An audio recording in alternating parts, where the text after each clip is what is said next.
Okay, we're here today with Joe DeLoss. Joe, it is great to have you. I'm excited to have this conversation with you. Yeah, this is a little different format. Normally we're walking around somewhere. So Yeah. excited.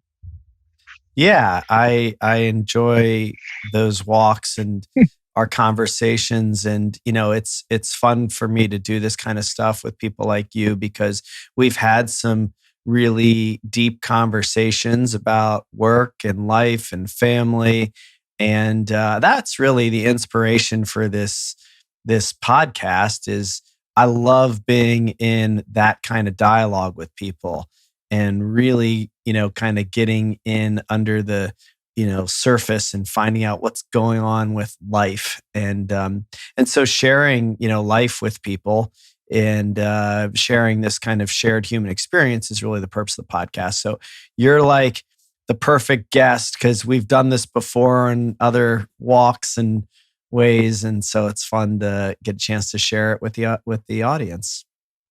Yeah, thanks for having me, Brett.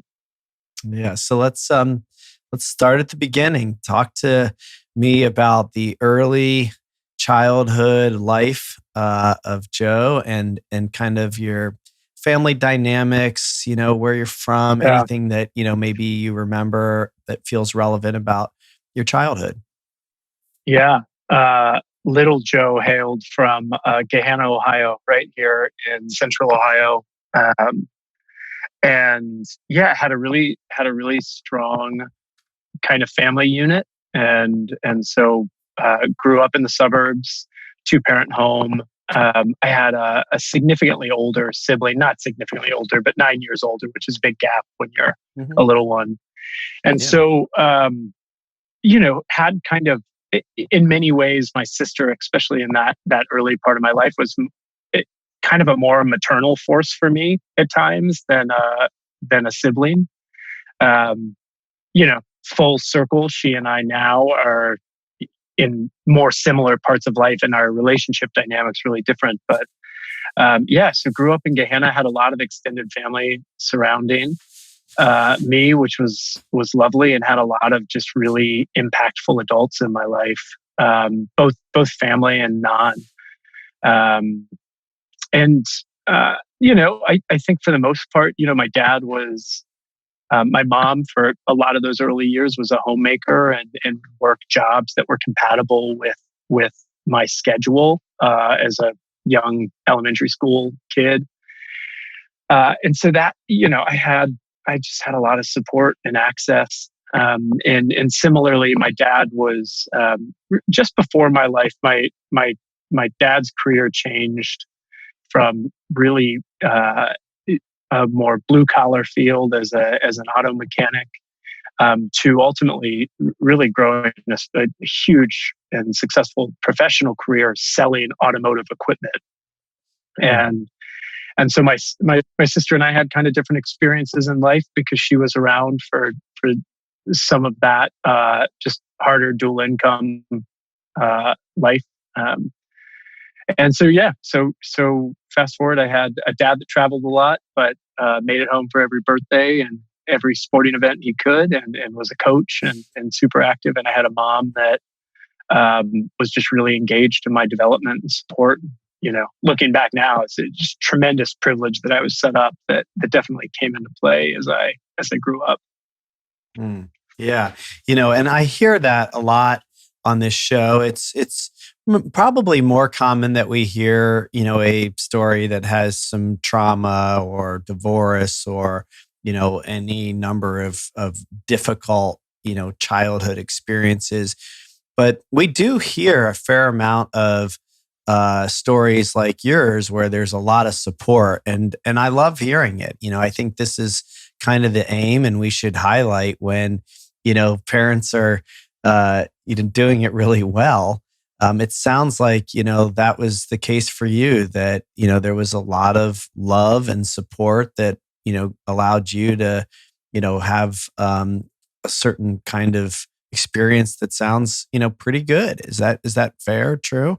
Yeah, I think so. And, it's not to say that those experiences weren't without adversity or a traumatic experience of losing loved ones. I think, when you have that kind of resource network and family unit that I had access to, both in my core family as well as my extended family, as you were encountering those experiences that otherwise could leave really detrimental impressions, they were surrounded with this wealth of family. And so, I think my childhood started getting a little weird around the second grade. I had my mom, and so this would have been 1992, was diagnosed with breast cancer, and had a really really difficult go in her first round of cancer, and thankfully survived that experience, and was very young when that happened, and so she was in her mid 30s at that point, which just relative to most people that were experiencing that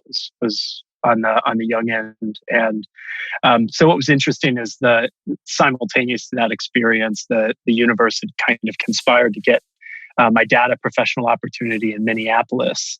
And so on the heels of my mom's initial treatment, we moved to Minneapolis, and she had access to the Mayo Clinic at that point, was doing like all the front end research in breast cancer, and had tremendous support there. But I think I finished third grade here locally, and then moved. My sister was entering her first year of college at that point. And so that actually kind of precipitated a journey where I was more separated from my extended family, but ultimately I lived in Minneapolis, Cedar Rapids, Iowa. Ultimately moved back to Ohio in the kind of suburb outside of Cleveland, all before the seventh grade. Mm-hmm. And so we traveled a lot at that point, and I found myself kind of in these situations constantly trying to kind of like reacclimate to friend environments, and Mm-hmm. have since processed a lot of what that experience meant to me at that point. Mm-hmm. And what did it mean to you? Tell me a little bit about kind of, what you've processed. I'm curious, Yeah, even, the experience of, having your mother be that sick at a young age too. Tell me a little bit about kind of, I'm intrigued with this idea that, yeah, there's some tough stuff going on here. Obviously, you're a kid, you're worried about your mom, you're moving around. I mean, those aren't easy things. We sometimes get focused on the capital T traumas, but I had a psychiatrist guest recently who talked about like comparing those to micro concussions, right? They take their little dings on you, and you have this great support system around you to help you navigate through it. But you're a kid, and those little yeah, dings can add up. Tell me a little bit about what you've kind of processed about that time. yeah. I think in regards to my mom's health crisis, I was probably just kind of under the age range where I really really internalized that experience and fear of losing my mom, and Hmm. um, I think what I remember is my mom being in bed, for a huge amount of time, which is just such a different setting for her compared to how active and engaged she was, both in her own work life, but also in her family unit. Um, Oftentimes, as my dad's traveling around, my mom really functioning like a single mom in those, moments to try to keep the wheels on for my sister and I. And so that experience was dramatically different, seeing her bedridden. And so I have a lot of memories of that, but I also have a lot of memories of all the people that were showing up to our front door with support. And so my family at that point was really engaged in a Lutheran church, and had this community of kind of other congregants and friends that really like got us through that experience. My dad started traveling less, of course, to be home, and the amount of hot meals, the amount of support, the amount of shuttles and friends taking me where I needed to go was so prominent that that kind of community spirit is probably more what I recall about that difficult experience. of just the amount of people that were supporting us, family, friends alike, and some strangers. And so, I think I generally have a really um, positive recollection of that. And in my mom's health, had continued to have some scares through my adolescence, which were probably more impactful because the weight, the gravity of those felt different. But in terms of the moves, now kind of in my adult life, where I had to kind of rewire myself for a lot of really bad habits and behaviors, I can kind of track those back to this experience of, I'm this kind of new kid.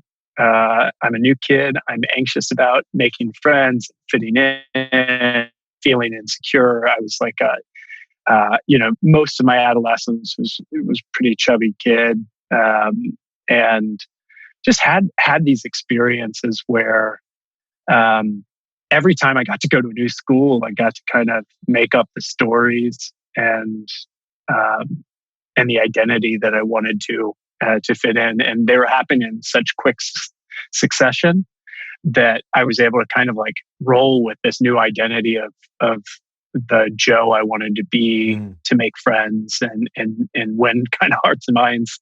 And that was the foundation of a lot of friendships and relationships I had for a long time, was just like the mini deceits and the mini white lies that end up sticking with you. And so, fast forward, my adult life, really operating as like a full-blown narcissist and ego driven, and really even into my own experience, like struggling to kind of know what's true about my actual identity versus what is, what I've just kind of made up for myself because it was the person I thought I should be, And I kind of saw that pattern forming. I saw that pattern happening, now in hindsight, through all those experiences where, over the course of 12 months or 24 months, I'm creating a whole new circle for myself and a whole new geography and a whole new place. Yeah, it's interesting. I want to talk a little bit more about kind of, how that impacted you in your adult life and how you've kind of, gotten awareness around it and made changes to, be in what I'm hearing is like a more authentic version of you. But we'll get there. I want to kind of, just drill down a little bit on like what you mean by that, because I think this is probably very common, right? What I'm hearing you say is that, you kind of had to like create some defense mechanism to maybe, shield, some insecurities as you're kind of showing up in new places and, maybe, I don't know, chubby and like, wanting to like put on an identity, kind of a front so that you would be well received or liked. Is that, kind of what the experience was like? Yeah, and I don't know how conscious that whole act was, but Yeah. I think it was a really natural instinct, particularly as Yeah. a young person, to just like, I just want to have friends, and I want to be invited to Yeah. the birthday parties and all those things. And so, how do you best become liked in this setting? And so for me, I think I started forming some habits around like, pushing the story, pushing the experience to really manipulate my way into friendships with the best of intentions of just wanting to belong and wanting to be part of it. And you form that pattern for long enough, and you get all those reps doing that, and then all of a sudden, my second nature was really to, I want to be the extroverted, outgoing kid that people like and want to be around, and I'm going to keep kind of adapting my story to that end. Yeah. And the reason I wanted to just kind of, double click on that is because I think this is really common. And I think, what's even more common is that it continues on into adult life, Yeah. and that there is this desire to be liked. There is this desire to be accepted, to be validated, to be seen as good or successful, or insert, any number of things. But kind of it can take you away from who you are. And I think you're right. It is a very natural thing. This is, maybe a very unconscious thing that naturally happens. And I know in my own case, because I can relate to that, you end up getting a lot of validation that suggests that maybe this is a good you, right? And people like this you. And and the question is it really you? Yeah. Because you can fall into like a habitual pattern of, convincing yourself this is working. And maybe it is to some degree, but is it really, really you? Is where it gets kind of murky. Well, and when you blur that line, for so long, Yeah. your sense of connection to your own identity of what really is me or who really am I also becomes blurry and gray. And so, Right.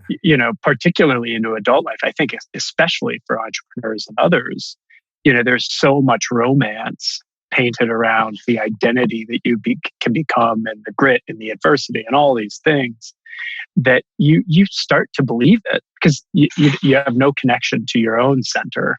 And that's really it for me through adolescence, of continuing to strive for something outside of myself without a really strong sense of my own identity, my own being. It makes it, I think that's probably the road a lot of adolescents go on, and it's a survival strategy and kind of the only strategy that's encouraged at times.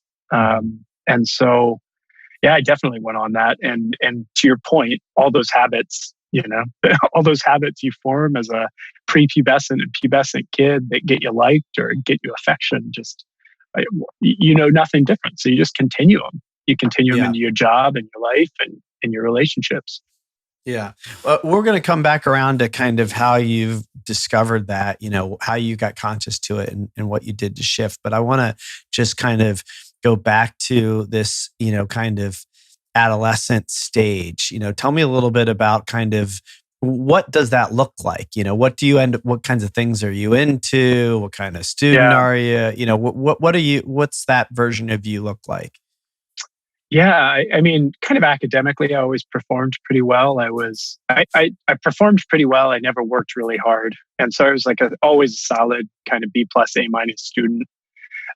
Always slightly above average, without a ton of effort, and a lot of that stuff came intuitively to me. And I liked school. I liked those environments. From athletically, I never really fell into team sports. I played t-ball, football, basketball, all those things, and really just started finding kind of a pattern in some more independent pursuits. I really loved to be outdoors.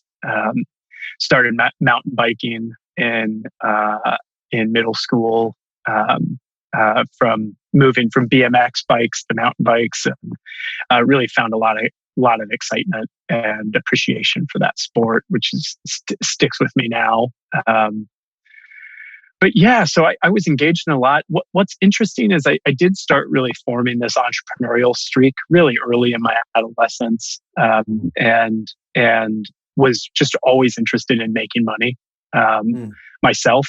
And so, from kind of my first adventure, we lived in this subdivision in Minneapolis, in this community called Lakeville, and about only 2/3 of the neighborhood was built.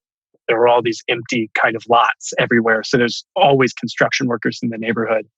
And I kind of led this initiative. We literally built like a store on a radio flyer wagon with a cooler, with shelves.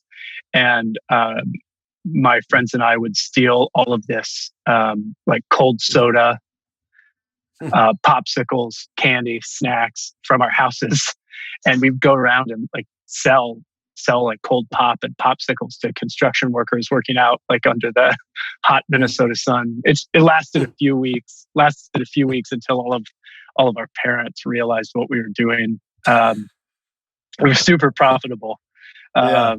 but Yeah. Cost of goods was pretty low, yeah, huh? really low. Yeah. And so, I had a ton of things like that. Even in middle school, I got into magic tricks and Hmm. had a business partner, my friend Sean, in the seventh grade, and he and I built like a little magic partnership, and we were doing birthday parties and stage shows, like had animals that That's we were doing it with. awesome. Yeah. So, you know, uh, What was the grand finale trick? we would often make birds appear or disappear. We also had a bunny that Uh-huh. we'd make, but we had this enormous box. I forget what it was called. It was like a locked uh, giant treasure chest, Uh-huh. and we would switch between. You'd throw up a curtain in the air. When the curtain dropped, the person that was Uh-huh. locked in the box would change. Uh-huh. Um, and so, yeah, it was a. I mean, That's this pretty wasn't a small impressive. This show, is, Brett. yeah, it sounds like it. I'm thinking there's like a Joe DeLoss charity magic show at Gravity that's happening in the future. But I love it. So, and how old are you when you're doing this? Yeah, middle school, Yeah. seventh grade. And do you Big kids with little illusions, or little kids with big illusions was the name of our act. That's great. I love it. Do you guys do you remember kind of like what you were thinking by starting these, early businesses? Were you thinking about money? Was it what was it that kind of has you, kind of feeling connected to being an entrepreneur at a young age?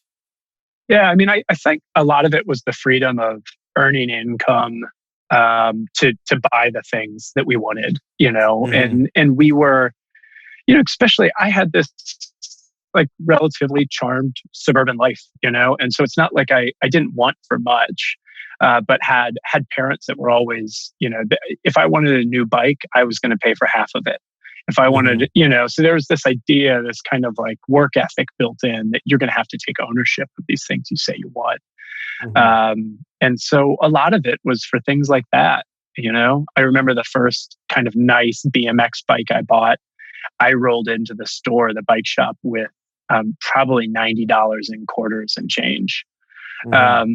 and had parents that were willing to sit there and watch me count and count change on the counter of a bike shop and pay the rest. And so that I think it was always just that sense of ownership of if I want something, I can I can earn it myself.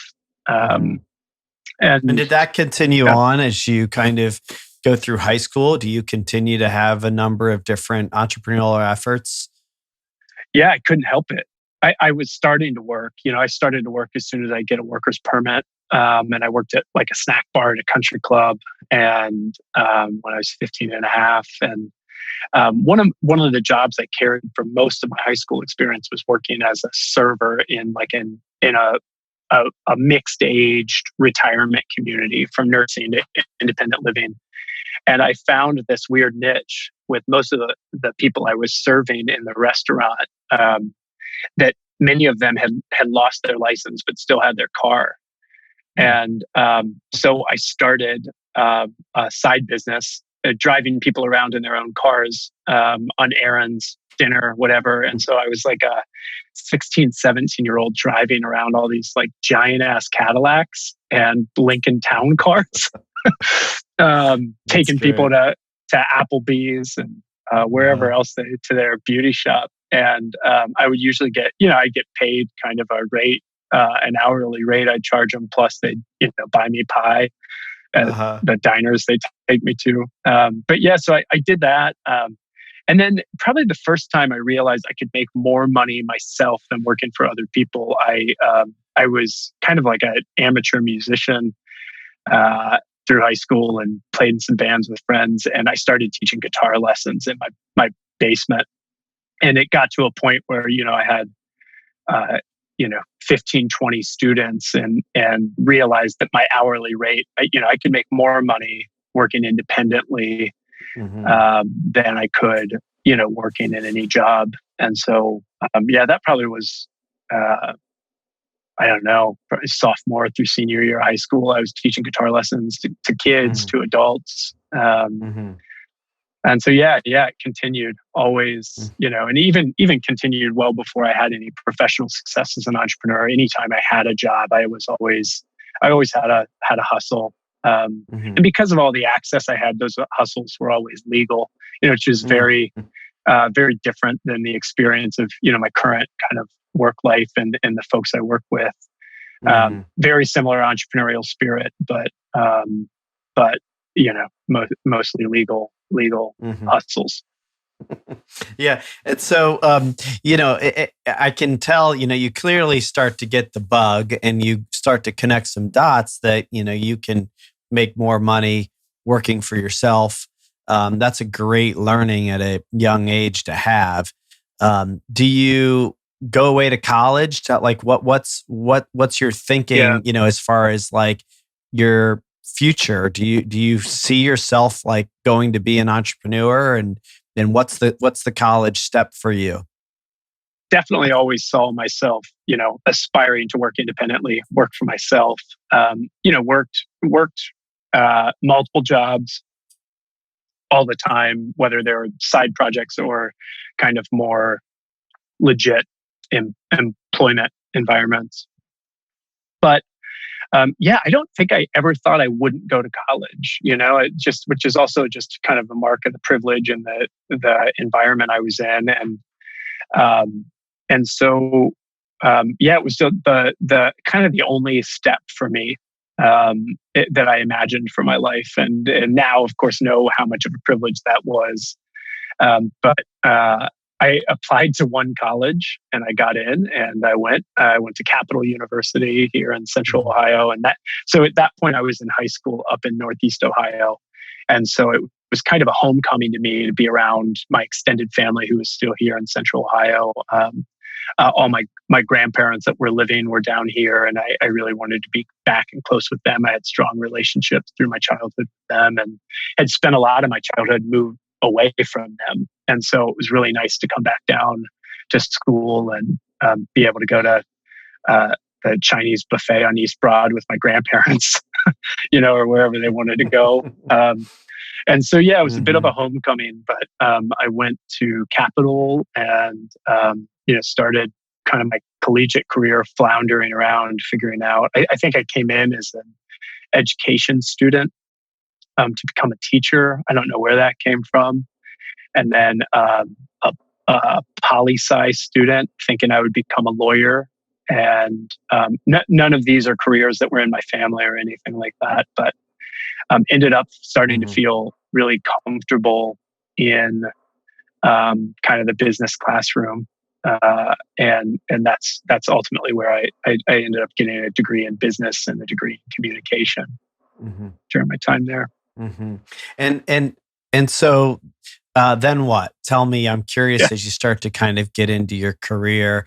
Um, I'm curious about two things. What do you do out of school, and and and kind of coming back a little bit to the habits, the identity, the stuff we were talking about earlier. Tell me a little bit about kind of where you are with all of that as you're now starting to kind of yeah, like jump out into a professional career. yeah. So the other thread we didn't really talk about in adolescence was just I had a lot of community service in my life through a Mhm. faith based community at that point, as well as just in my family. My grandfather down here ran a pantry out of the Catholic Church that he was part of, and so I just have all these Mhm. memories of just being engaged in service and kind of a sense of responsibility of like, our family has earned a lot. We've had a lot of opportunity, and we're going to give back as much as we can. It's just something from a young time. So when I get into college and I ultimately find my way to a business classroom, I feel a lot of, I'm interested in entrepreneurship. I'm interested in doing business, but also still have this kind of nagging thread of just feeling like, part of my identity is trying to improve our community and the equity in Mm. our community. Um, and so I had a great mentor. It was my sophomore year of college. The dean of the business school at Capital was a woman named Lisa Dolan. It was kind of an unconventional I know Lisa. dean. Yeah. Yeah, she's pretty tremendous. And as I built a relationship with her, she kind of led me down this path of acknowledging there's a field of study called social entrepreneurship. It's happening on the West and East Coast. And so I became kind of a student of that discipline of deciding I'm going to learn everything I can being successful in business, and I'm going to learn everything I can about being successful in community engagement. And so I had this blend of internships from working at a nonprofit or a social entity, footing numbers in their accounting department. And so I really worked my ass off during college in terms of exposure and experience and relationship building, and started to make a name for myself. I think even through that same pattern of habit forming of, I was willing to stick my neck out there. I was willing to commit to things that I was absolutely unprepared to do. Kind of some kind of level of arrogance or humility, however you looked at it, that I would be always willing to take on the next big project. And so that positioned me really well. I had a lot of professional relationships by the time that I went to graduate. I actually graduated a semester early. And as I started to reach out to people to say I'm entering the workforce, I had a lot of people willing to make introductions for me.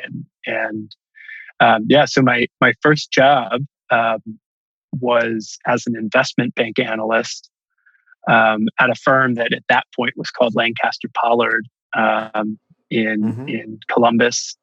I did some interviewing in New York for consulting firms and investment banks, and ultimately got this opportunity here. I lasted about 20 months, wearing a suit, working 70 hours a week, running deals. What was interesting about that particular opportunity, I still have some great friends from there, was it was such a boutique firm that they gave young analysts a lot of responsibility.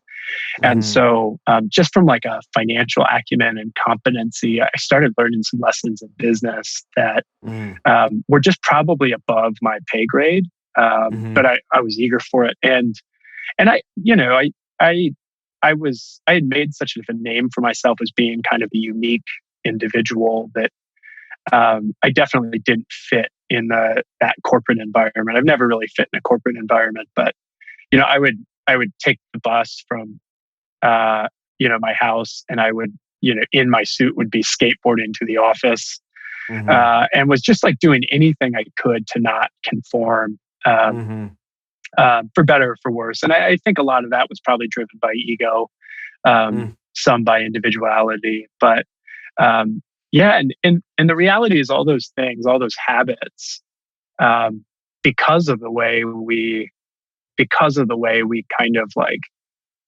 even at that point, which is, social media is just taking off at that point, but you could really easily romance uniqueness, and so I think I just started finding this habit of like, I'm going to do as many things as I can to be different and unique.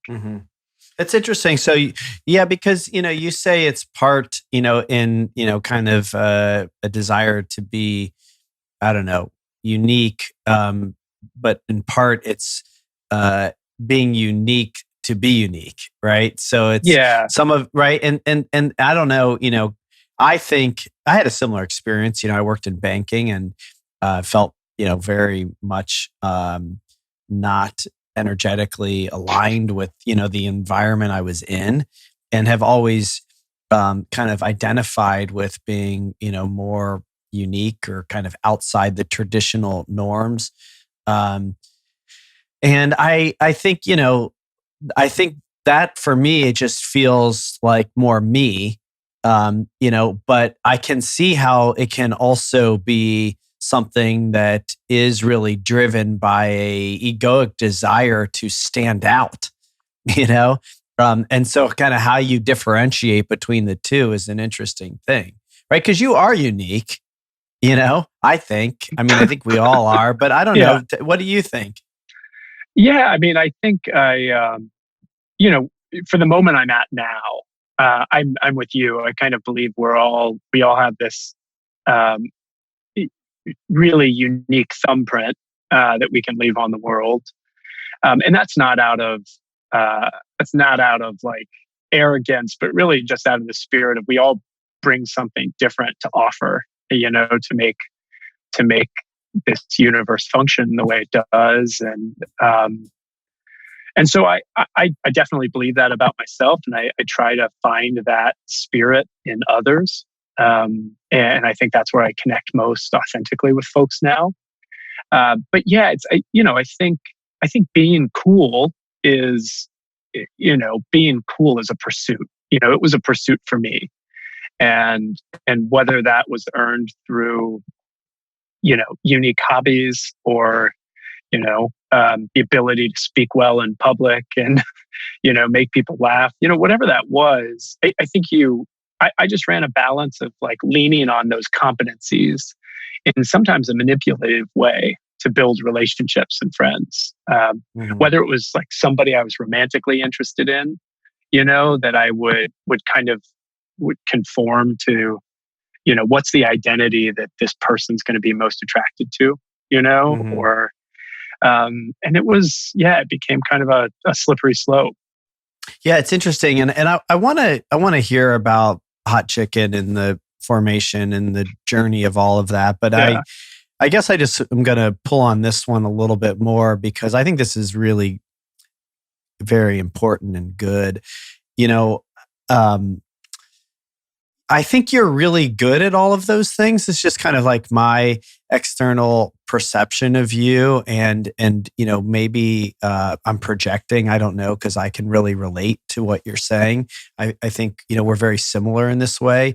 Where for me it came from a different angle, but I ended up developing some skills that came from wanting to look good, right? And to be liked or to be cool or whatever it is, right? And so I got good at that, being able to talk like, you shared in public, or, when I was young, it was with my parents or friends, or my friends' parents, right? And you become kind of, it becomes kind of a skill, right? To look good, right? To do Mhm. the things that people are going to go, hey, look at Joe, look at Brett. What great guys. Look how amazing, whatever, right? And I'm not like trying to sound like a jerk, but like that's been my experience, and people still say it, and it's very kind, and it's nice to know that maybe you're doing some things that really mean something to people, but kind of like unpacking how much of that is really um, about you truly, and an expression of you that's being manifested in the world and doing good things for other people, and for yourself, your family, whatever, right? And how much of that is driven by that desire, that maybe childhood wound of wanting to be liked or be cool. That's a very tricky thing.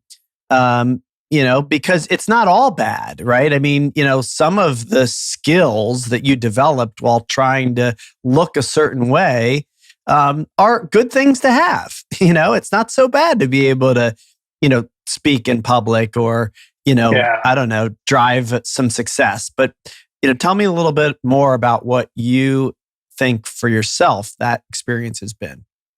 Yeah, I mean, it becomes muscle memory that, Mhm. forming these competencies that lead to appreciation, acknowledgement, and, being the kid who your friend's parents would say, like, oh, you should be more like Joe, or Joe does this, or, like I got so much affirmation. And even in my own household, I my family really celebrated me all the time. And deeply appreciative for that. I mean, that's the best environment I would choose. But it also at times was, I didn't really feel like I could do much wrong, you know, Mhm. and Mhm. so you end up thriving off so much acknowledgement, so much affirmation that it just becomes habit to live into that. Mhm. And so for me, I formed a lot of competency and, kind of superpowers around getting that response and garnering that kind of affection and appreciation, whether it was how I presented for a group project in school, or how I led a meeting, or how I talked to a client on the phone, in the Mhm. bank. And um, it just becomes a little gray of like, are you using your powers for good? And like, so sure, like I can advance the work of a business or advance the work of myself or earn more money or, whatever it is. But I think it really comes down to the intention of that work. And I think for me, that intention became less about the outcome of what I was doing and more about just the feeling of affirmation and appreciation to me, very Mhm. selfishly. And it's Mhm. not that I wasn't doing good things or accomplishing good things on behalf of my employer or myself or my team members. But I started to just, thrive, get that dopamine hit off of like the good job buddies and the great job and the news article or Mhm. um, and yeah, so you were you think about the circumstance, you were already out in front because you chose a path that around leadership or entrepreneurship, whatever it was. So you're already out from the crowd and had this identity as a unique person. But then you find yourself just thriving off of that feedback loop that they give you versus anything internalized around Mhm. how you might identify and feel about yourself. Mhm. And so I really just lost touch with my own connection to myself and was just filling my cup externally, which spiritually is just a recipe for disaster. Mhm. And unfortunately, all those external forces will keep celebrating you. You Mhm. actually like win awards and shit, for Mhm. continuing down that path. Yeah, it's really interesting, because it gets kind of layered, when you start to think about kind of a societal, kind of unconscious celebration of things that, aren't really maybe what they appear to be, and how that whole thing can kind of run and does, and how damaging it can be at the same time, or maybe just like off track. And so I'm curious about two things. I want to know, when does hot chicken come in and how? But I'm also really curious about how you arrived at this awareness of how your way of being had, been become, and what you did to shift, in the ways that you have. So I'm going to leave it up to you. Which one do you want to pull on first? We're going to try to cover both. Well, let me tell kind of just the entrepreneurial journey as context for as a timeline for when everything implodes and I gain awareness. Okay. And so, from the hot chicken story. So I have this investment bank job. It's clearly not a fit for me, and increasingly, I'm not a fit, for them. And have an opportunity. I get a phone call from a family friend who is running Lutheran Social Services of Central Ohio. This huge social service agency that's really famous, from food pantries to homeless shelters to retirement homes. And they say, I know you're interested in social entrepreneurship. We're talking about trying to build some businesses that can employ um, residents of our homeless shelters. And so, are you interested? I say, yeah, absolutely. It's like right down my alley. And so I kind of bullshit my way into a director job at this organization with really no organizational. I had some natural leadership ability and natural, management competency, but I've never professionally executed on those things, for the most part. And they put me into this role within this very conservative, long established organization. And I, I just start kind of making waves. I am building businesses. I built a company called Fresh Box Catering that just actually recently closed. And I'm starting to build enterprises that can do exactly what they set out to do. But I'm also starting to feel a ton of friction. I am, this hungry entrepreneur, super, super kind of anti-corporate, establishment in a lot of ways. And I just start creating friction within the organization because I want to run the business a certain way and want to grow the business and grow our impact. But I want to do it as an entrepreneur, not as a director of social enterprise for somebody else. And so Mm-hmm. I end up leaving that job. I go out on my own and start failing like time and time again at building another successful enterprise. And so that goes on. I have 2 or 3 attempts at new concepts. I end up kind of convincing people that I'm a consultant for a social enterprise and nonprofit innovation, and start locking down jobs with social service agencies and others that are interested in this work, and do some good through that process. But so I do that for years. All the while, I end up taking a consulting gig for an affordable housing provider, where I really am in-house for them, building another enterprise, and just see the whole pattern happening again, and decide I have to go out on my own. And that's literally my wife Lisa and I were expecting our first kid. I was pretty miserable in my work environment, and we took a trip to Nashville and tried this food, hot chicken, and on the way driving home, I just think, oh, like there's nothing like this in Columbus.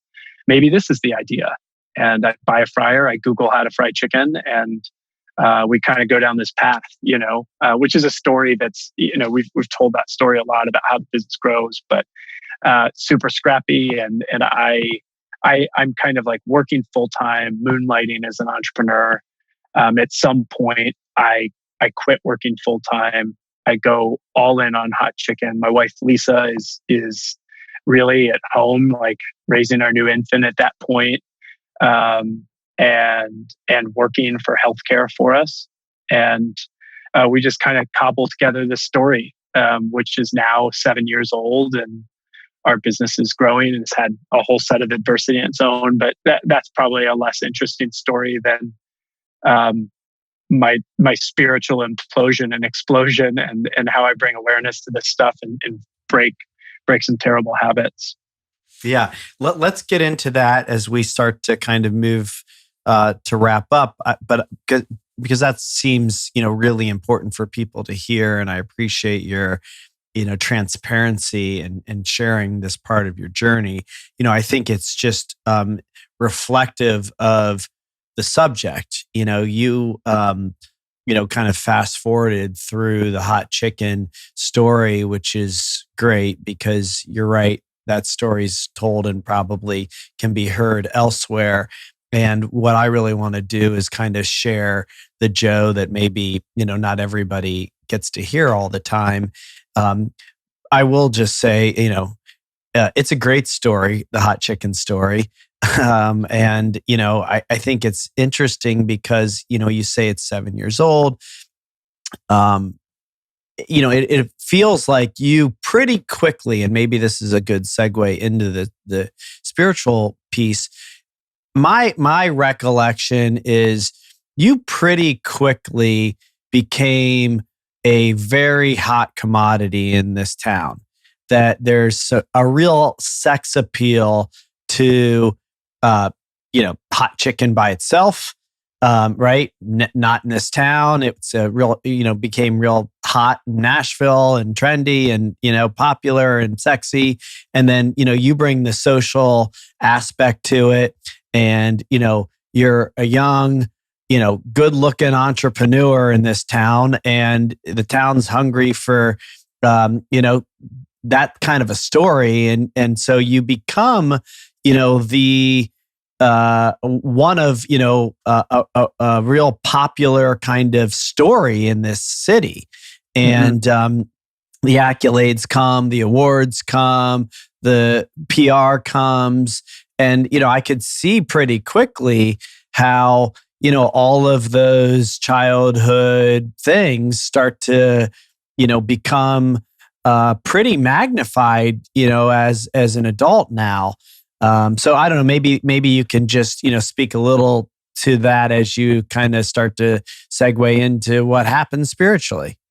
Yeah, I mean, you hit the nail on the head, and clearly, know me well. But yeah, so it was. I mean, I had earned some press and attention pre Hot Chicken for other projects, and so I think there was a little bit of, you know, I, people people knew I could um, create good press. They knew I could speak well about our business and all those things, and so it really catapulted quickly when Hot Chicken started taking off, and um, it was a story of a scrappy entrepreneur that's easy to romance, and somebody that's working hard, that's taking risk, that's building something from the story headline is kind of like building something from nothing into something, and there's validity to that, but also like you know think about this arc I shared about all the resources and the access and the competencies I built. For me, it was just this was at that point kind of the pinnacle of all the experience that I've had and all the access and resources I had, and so leveraged a lot of that privilege and those resources to start building something. And we did get we got a ton of attention. We had people not just locally, but nationally. It was a compelling story, and we were just ahead of the hot chicken trend. We were just ahead of this broader discussion around social entrepreneurship, equity, everything, and so we just became a darling, or I became a darling to tell that story. And I didn't say no to anything, Brett. I took every last bit of it. And so it was, people even locally knew that they could throw me on the news and it would be a good story.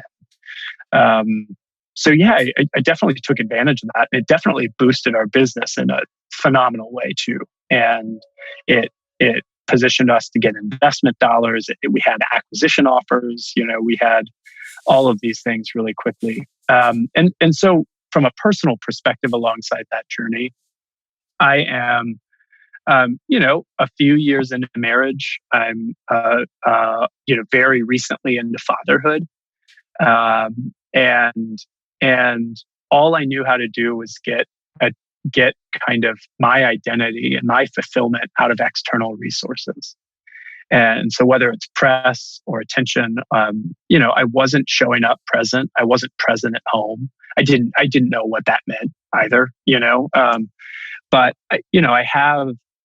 most folks in my life, from the business and in my personal life, became kind of cogs in my wheel, like in the Joe show of how I was going to feel fulfilled and happy. And you don't realize those things until it all starts imploding. And at some point, I don't have any more resources to give. I am creating separation and resistance between my family, between people that work for me, because I can't keep the wheels on anymore, and I can't hold up the persona anymore. And so, particularly with those people closest to me that have seen me at my worst, those were also all the people trying to hold me accountable. And so perfect recipe for disaster, where the people closest to you that love you the most, that probably know you truer than you know yourself in ways, are trying to create accountability, care for you, hold you accountable. Well, I could just externally go get any amount of attention and appreciation that I wanted, because it was just all at my fingertips. And so I started spending too much energy getting that external validation, and it all implodes. It's not an unfamiliar story, but it's an entrepreneur that thinks too much of himself. And I start being deceitful to my family, deceitful to my wife, deceitful to my employees, in pursuit of something I don't know.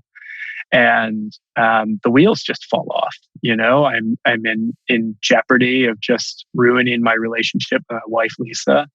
I'm realizing how unpresent I've been for my at that point 2 kids, my 2 daughters, and that I don't have the relationship with them that I want. I don't have a relationship with Lisa that I want.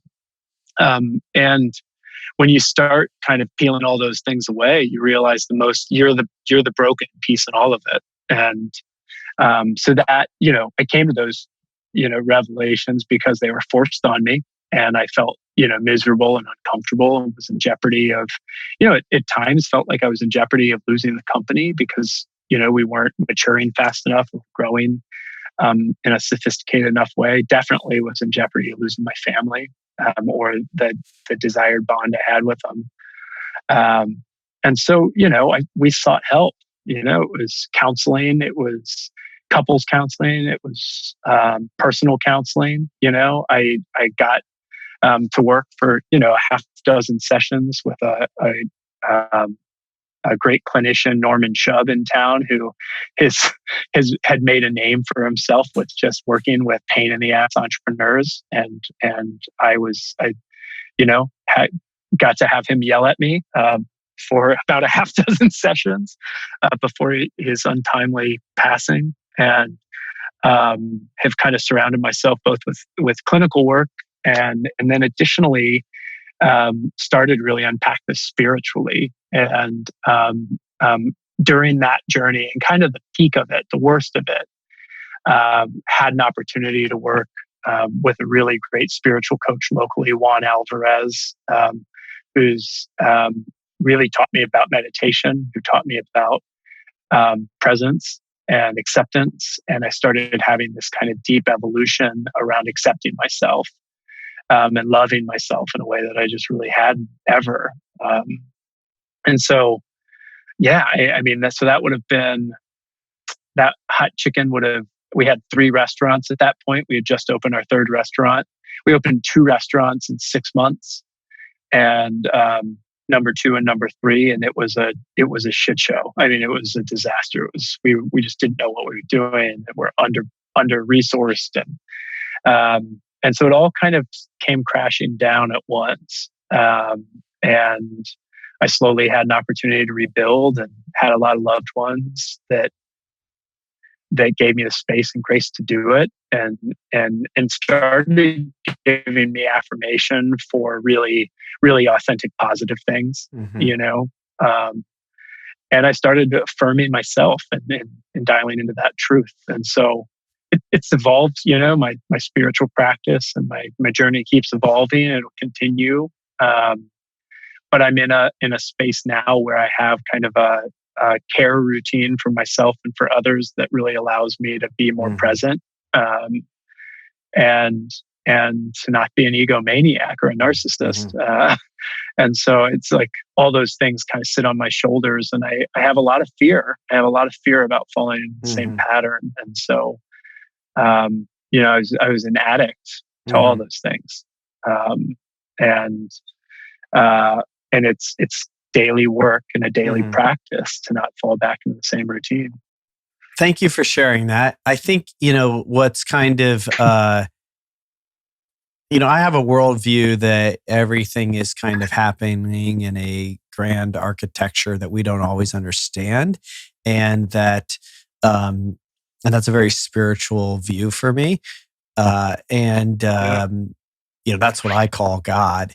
And when I hear, your journey, and I hear the kind of rise to, a very visible, prominent, success story in this community, with the platform that you have, the audience that you have, people know you, they care about you, they like you, they, listen to you, right? Even if it was the old you, that all got built. And now you get to tell the story you just told.